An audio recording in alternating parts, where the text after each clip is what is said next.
Hello दोस्तों, नमस्कार। आज हम बात करेंगे, अगर जैसे हमारी एज आज 40 साल है और हमने फाइनेंशियल प्लानिंग नहीं किया है तो हम आने वाले समय के अंदर हमारी रिटायरमेंट टाइम को हम किस तरीके से अच्छा बना सकते हैं, किस तरीके से हमारे रिटायरमेंट टाइम को हम श्योर कर सकते हैं, सिक्योर कर सकते हैं। अगर आपने फाइनेंशियल प्लानिंग पहले से कर रखा है तो बहुत अच्छी बात है, और अगर आपने नहीं किया है तो आप किस तरीके से फाइनेंशियल प्लानिंग कर सकते हैं।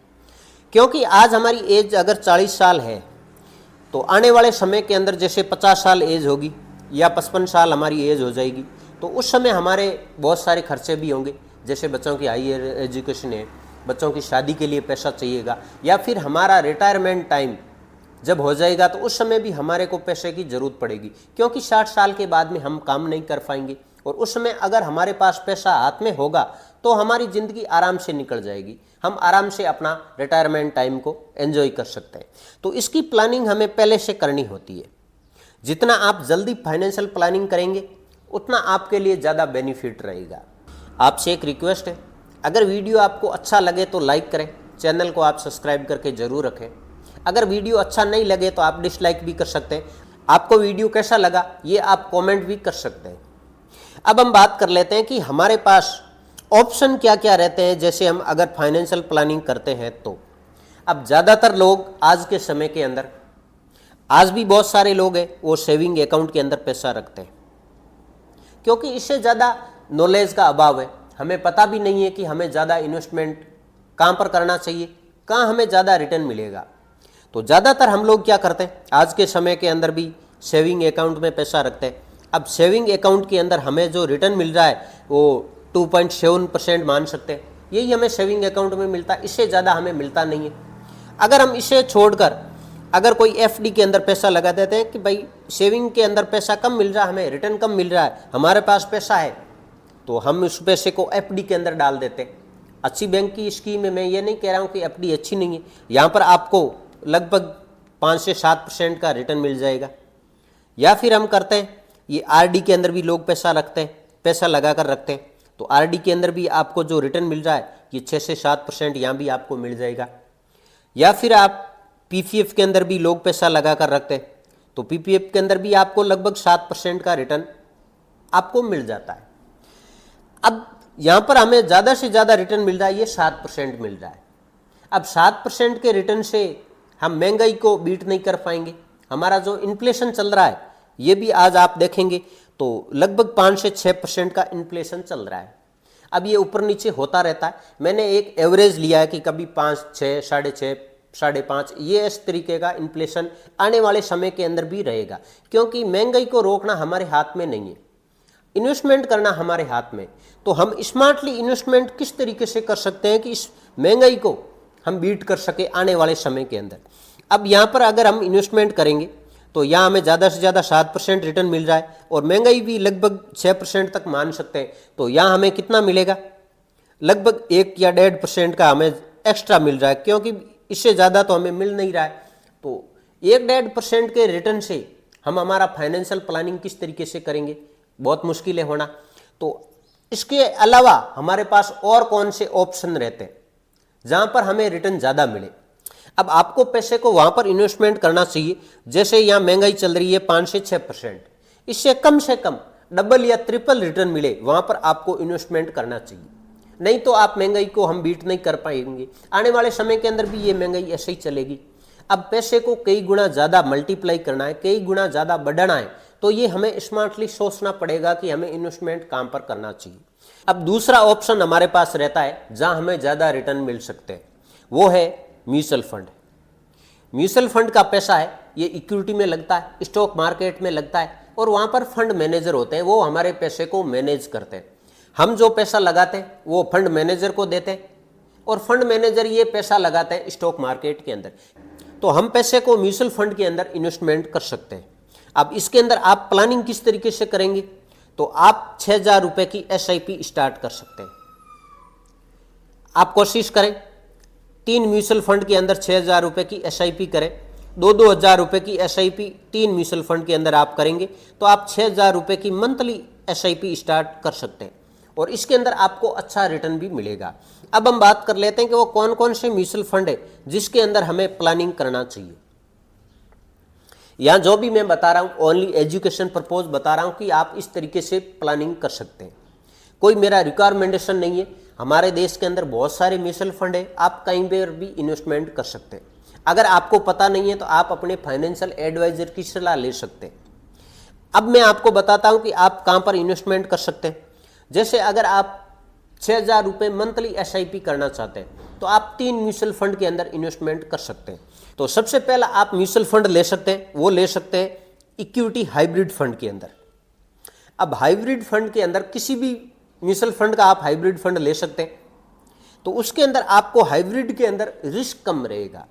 हाइब्रिड के अंदर कुछ पैसा है ये इक्विटी में लगता है, स्टॉक मार्केट में लगता है, और कुछ पैसा ये डेप्ट के अंदर लगता है। तो इसी कारण आपको यहाँ पर रिस्क कम रहेगा और रिटर्न भी आपको अच्छा मिलेगा।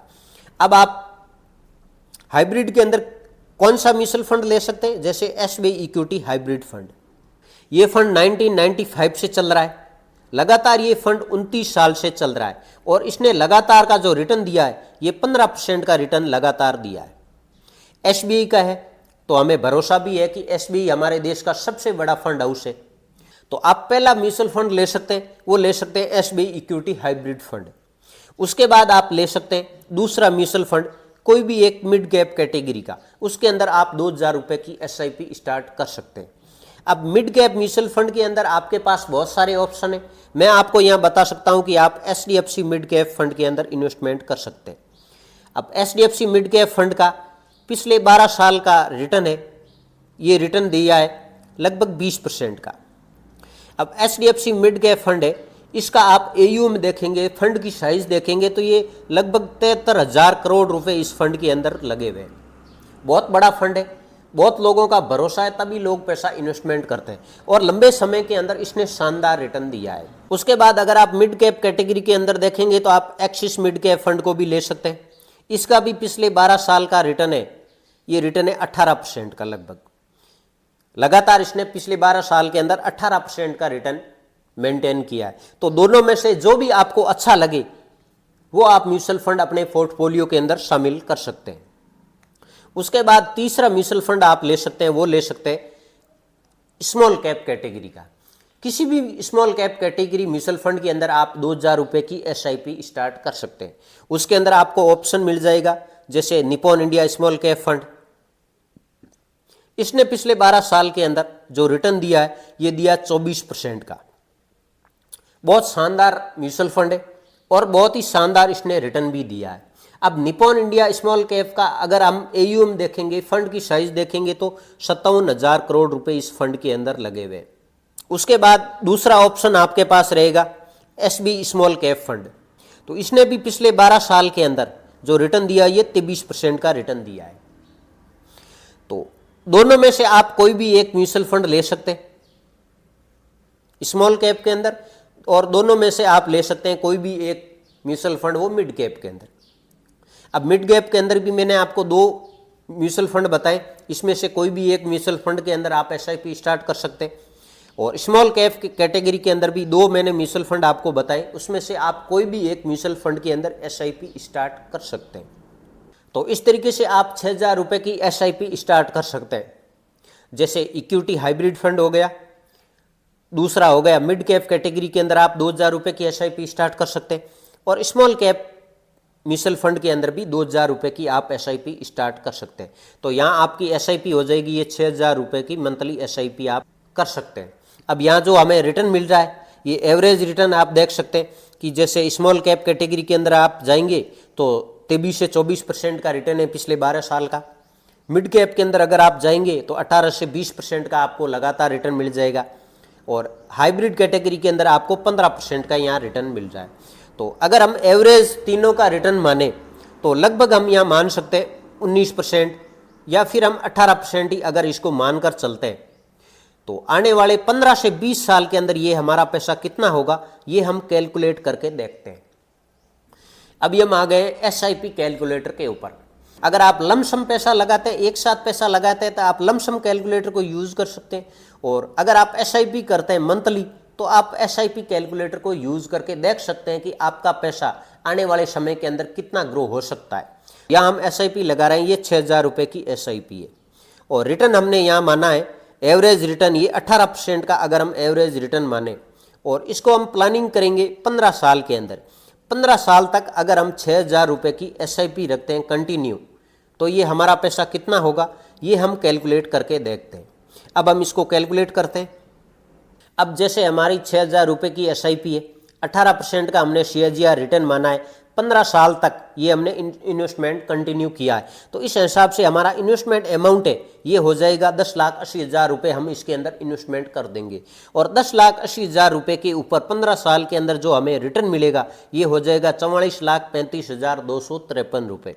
और अगर हम 15 साल के अंदर मैच्योर कर देंगे तो ये हमारा टोटल अमाउंट हो जाएगा, ये हो जाएगा 55,15,253 रुपये। इसके अंदर ये इन्वेस्टमेंट अमाउंट है ये ऐड हो जाता है।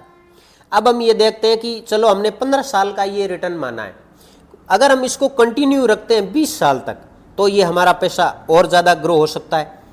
तो इसको हम कैलकुलेट कर देते हैं कि अगर हम 20 साल तक इसको कंटिन्यू रखते हैं तो ये हमारा पैसा कितना ग्रो होता है। तो हमने यहाँ पर कुछ भी अलग नहीं किया है, सिर्फ 5 साल का समय बढ़ाया, उस हिसाब से हमारा इन्वेस्टमेंट अमाउंट है ये हो गया 14,40,000 रुपये। अब 14,40,000 रुपये के ऊपर जो हमारा नेट रिटर्न हो रहा है ये हो रहा है 1,26,20,923 रुपये और मैच्योरिटी के ऊपर ये हमारा अमाउंट हो जाएगा टोटल 1,40,60,923 रुपये। अब आप ये चीज़ देख सकते हैं कि हमने 15 साल के अंदर जो इन्वेस्टमेंट किया है वो हो रहा है 55 लाख प्लस, और अगर 5 साल हमने बढ़ा दिया तो इसी पैसे की वैल्यू हो गई है 1 करोड़ से ऊपर हो गई। तो जितना आप लंबा प्लानिंग करेंगे, जितनी कम एज के अंदर ये प्लानिंग करेंगे उतना आपको ज़्यादा बेनिफिट होगा। इसके अंदर ज़्यादा जितना हम समय देंगे उतना ही हमें ज़्यादा कंपाउंडिंग का फायदा मिलता है। लंबे समय के अंदर कंपाउंडिंग काम करती तब ये हमारा पैसा कई गुना ज़्यादा मल्टीप्लाई हो जाता है। इस तरीके से आप फाइनेंशियल प्लानिंग कर सकते हैं। किसी भी म्यूचुअल फंड में इन्वेस्टमेंट करने से पहले आप अपने फाइनेंशियल एडवाइजर की सलाह जरूर लें और उनके कहे के मुताबिक आप इन्वेस्टमेंट करें। ये वीडियो ओनली एजुकेशन पर्पज है। अगर आपको वीडियो अच्छा लगा हो तो लाइक और चैनल को सब्सक्राइब करके आप जरूर रखें। Thank you for watching this video.